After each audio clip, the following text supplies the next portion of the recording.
พี่น้องโอ้ยข่อยมาอ่อนซ้อนเสาตื่อมาอิจฉาชีวิตเสาตื่อแท้ลูกสาวแม่ไม่ลูกสาวพอจุดจัดการตุกติกน้อยพี่น้องหมูน้อยผู้นาฮักสีชมพูอ่องตองเมื่อนั้นสิไปกรุงเทพหาพอเพิ่นไปหาผู้จัดการตุกติกน้อยผู้จัดการตุกติกน้อยไปกรุงเทพไม่พัสลีก็เลยเอาเสาตื่อขึ้นรถสิพาไปหาพอกรุงเทพพะนะว่านั่นน่ะขึ้นรถก็ขึ้นรถตู้ส่วนตัวเบาะวีไอพีเบาะเอ็นเบาะนั่งอีกตั้งหากแต่คนเฮาเบาะเบาะนอนเบาะเอ็นเบาะนอนอีกตั้งหากแต่เบาะคนเบาะนอนนี่ก็เป็นเบาะหนังธรรมดาเบาะรถธรรมดาดีเบาะเสาตื่นเป็นที่นอนนุ่มเหมือนที่นอนขนแกะเลยค่ะป้าดแน่นอนแต่เสาตื่นหลับว่าสันเป็นตาอิจฉาคืออย่างนี้พี่น้องเอ่ยนอนว่าสันคุณหนู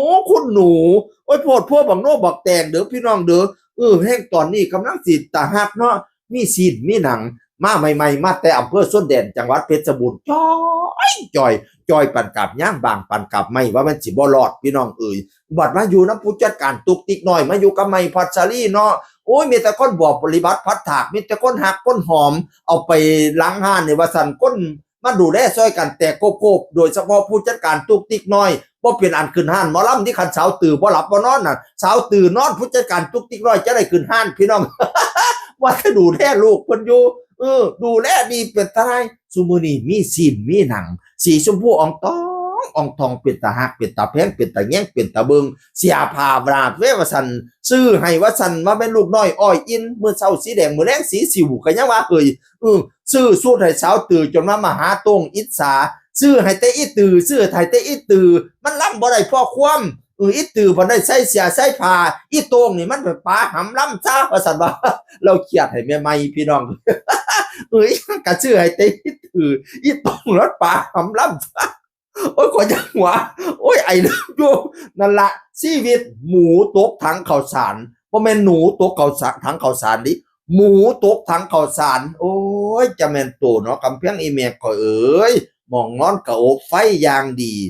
เบาะนั่งก็เป็นเบาะนุ่มอย่างดีนั่งขึ้นรถตู้ส่วนตัวพี่น้องบ่ได้ขึ้นรถทัวร์รถโดยสารรถบัสแดงก็ได้เฮาเจ้าข่อยสมัยเป็นเด็กน้อยเด้พุ่นน่ะเพิ่นคุณหนูคือหยังนี่น่ะ โอ้ยอีแม่ก็เอ้ยน้องเอ้ยวัสนาดีแท้อือวัสนาดีอยู่ตอนนี้นะแต่ตอน200 โลคือสิเอาขึ้นบ่ไหวดอกเด้อขึ้นห้านขึ้นรถอะตอนนี้พ่ออุ้มไปอุ้มมาได้อยู่แล้วสิอุ้มได้จักเดือนหมูแห่งใหญ่ไว้อ้วนไว้เนาะกำลังตาฮักกำลังดังเด้ออีหล่าเด้อวัสนาดีให้ช่างคือคนเก่าเว้าสู่ฟังสวัสดีครับสวัสดีครับ